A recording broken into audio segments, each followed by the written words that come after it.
vole, od malička takový klouček jsem byl, já jsem byl ještě malé robě, vole, takový vlastiček. Normálně kudrnatý, krásný, já jsem měl blonděté vlasy a říkali mě Andílku. A já jsem u babičky, a babička normálně, já jsem byl už vycvičený normálně takto. A babička chodila třídit a jednotit, s tetkama chodili jednotit řepu. A teď poslouchaj. Normálně šla babka do řepy a děda do vinohradu. A já jsem ráno stál normálně z pelecha, jakože z divana, měl jsem takovou duchnu, kurva, však táně tlačila, tak ženě to aj zdeformovalo žebra, vole, toto. A vedle jsem měl piča piliňáky, vole, normálně to dědek pěchoval, vole, já jsem s ním chodíval, vole, to dusat.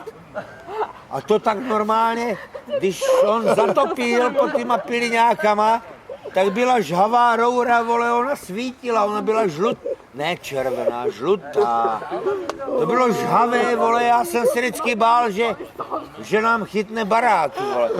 A musel mě děda pro uklidnění, vole, dávat v posteli kýbl vody, abych mohl hasit, kdyby náhodou, ale já jsem ten kýbl neuzvěl, tak jsem si tam vzal žufánek, že bych na to tím žufánkem, vole, jakože prckal, vole.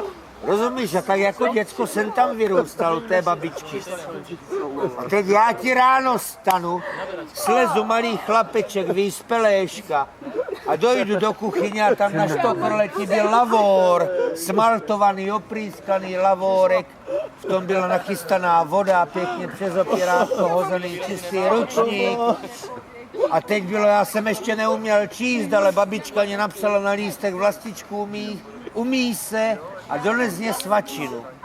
Já jsem číst neuměl, měl jsem 5 roků, rozumíš, byl jsem takový chlapeček, normálně, ale byl tam košík, rozumíš, žutěrka, čistá, pěkně, naškrobená. A teď byla tam flaška s octovou vodou, babka. V poli babi normálně si dávali jako ocet s cukrem do vody a sladko-kyselý nálev, jak když já s tím zalévám hlávkový saládek. Ale oni to pili, anebo děda jí nachystal vinný střik. A to bylo ve flašce od octa, v té zelené, protože tenkrát ještě za komunistů to bylo v zelených flaškách a špunt. A já vždycky jsem ho tam pěstičku, tluk, aby mě nevystřelil nahoru. Říkám, babička, ten špunt já, když ho tam moc zatluču, babička ho... Kolik ti bylo v tomhle věku? 5 roků.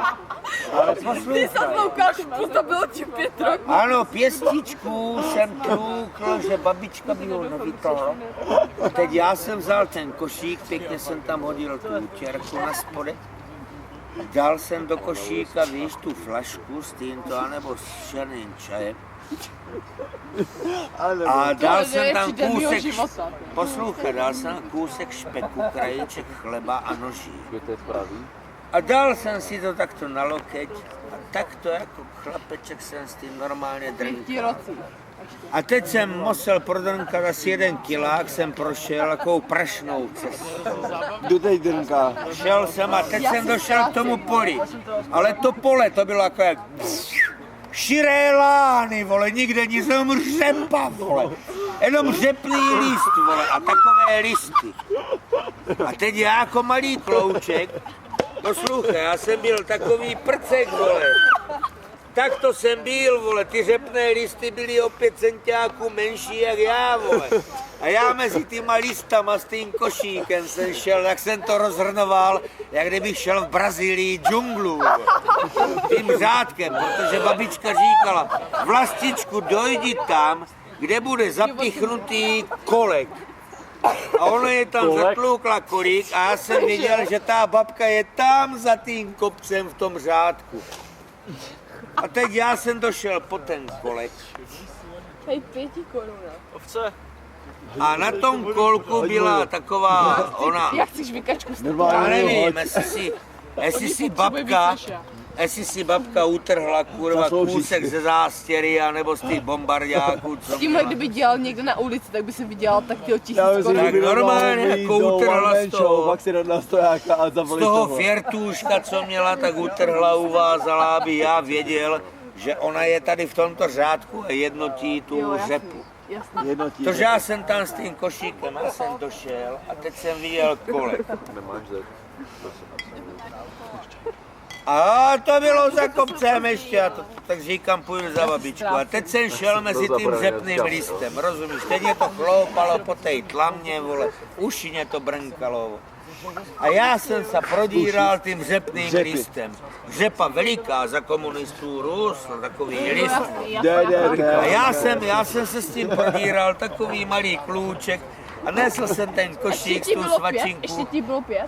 Ano, nesl jsem Ale jako tu když svačinku ji řepa babičce. chlope o uši, Jenomže tak to je jako děvčico, fakt čemu hodně došlo? velká řepa. A to už jsem, vole, narazil kurva od dětství na jednu věc. Protože to, co jsem viděl, to ty v životě neviděla. To je možné.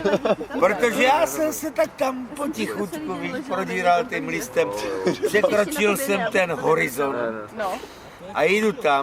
A tam ty tetky, každá měla 2 řádky z tou motiku, ty široké vesnické prdele, vole, v těch věrtochách, ohlý hřbet, vole, a tu motiku, kurva, jednotili řepu. Já do dneška nevím, co je jednocení řepy, vole, nevím. Prostě to dělali krávy jordánské, vole. Komunisti to chtěli, babi to dělali, dostali za to zaplacené, dostali aj šugr, vole. Prdele, co to je jednotit řepu. Jednotit řepu, vole. A teď já ti jdu s tím košíkem a byla tam tetka Lakosilová, vole. To jste neviděli. Široká páne, vole, po 5 dětská, vole. 3 kriplí, vole. 2, vole, ještě větší kriplí, vole. Děti. Na to si potřebuju. Jakože potrkaní, vole, starý ožrala, ochlastá, vole, nic. Tetka Lakosilová. Pánev široká, vole, 86 centiáků. Jak to můžeš držet normálně? A teď ten pracovní fjertoch. Pod tím ta spodnička, lděná jenom. A pod tím v barokní růžové barvě bombardáky, které už neměly tady na spodku, ty gumy byly vytáhané, vole, tak jak toto a měla ta na volno. Úplně Ale já postupně, pochopitelně jdu za babičku, já už jsem ji v dálce viděl, kde je babička. Ale teďka Lakosilová byla zhnilá a byla tak 100 metrů za něma. A jednotila řepku. Promiňte, už třeba na vás taky spadnout, ale je to možný, že Teď kurva, Jak se jednotí řepa, co se ty vole. tetce To nevím. Lakosilové chtělo. Poslouchejte, Poslouchejte. to teďka dojde. Teď bude to Protože hlavní. já se tam postupně prodírám, jdu teda tím babičiným řádkem, ale ona byla vedle. A ona nevěděla, ani neslyšela, že za ní jdu. Tak byl malý. A teď se chtělo. Prostě se jí naráz chtělo a já jsem stál tak 20 metrů za ní a teď se přibližuju, tak jak tímto paletám byla tetka. A teď už jsem byl takto za ní, vole. Mezi náma bylo tak 5 metrů a to já jsem těma čočkama, vole, všecko fotil.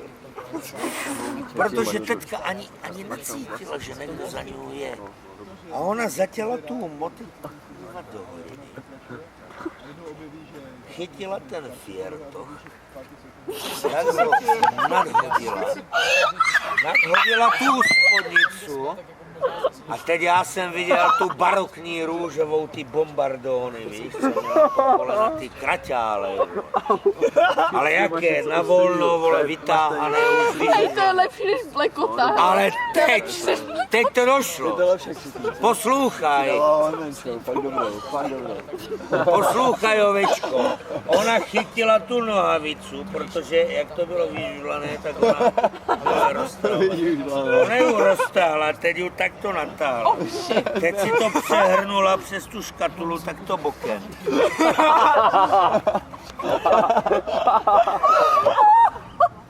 Povídej dál, no. Rozkročila se.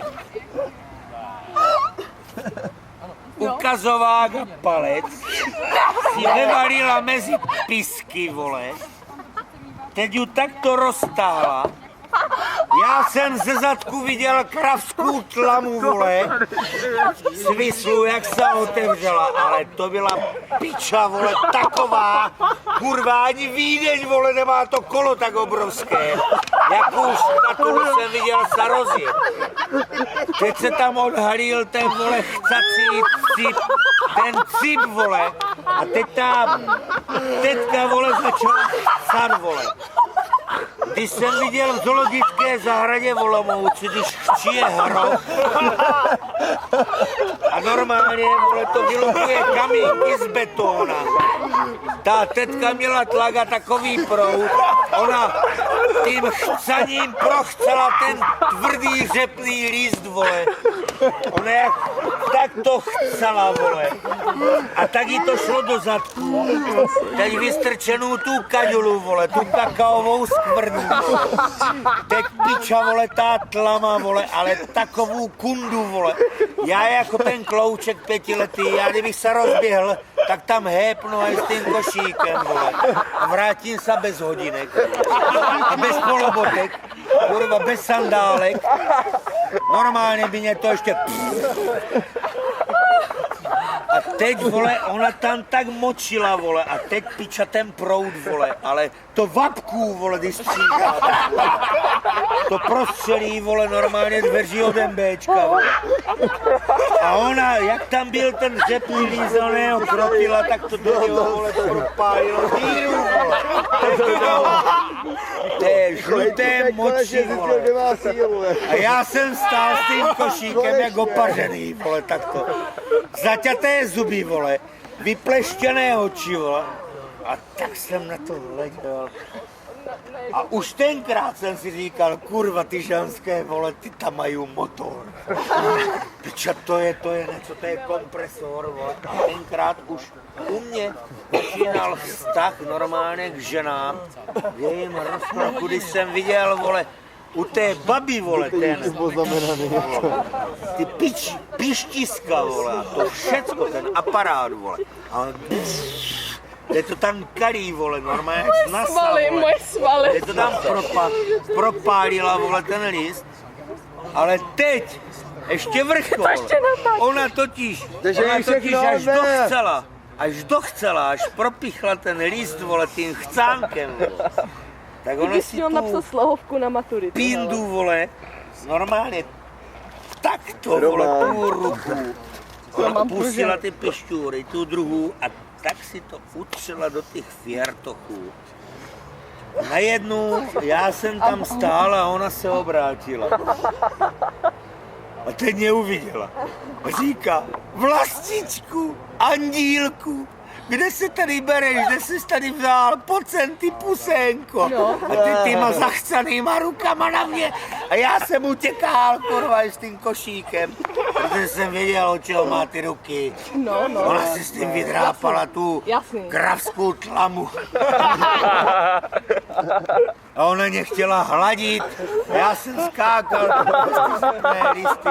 Říkám, já musím za babičku.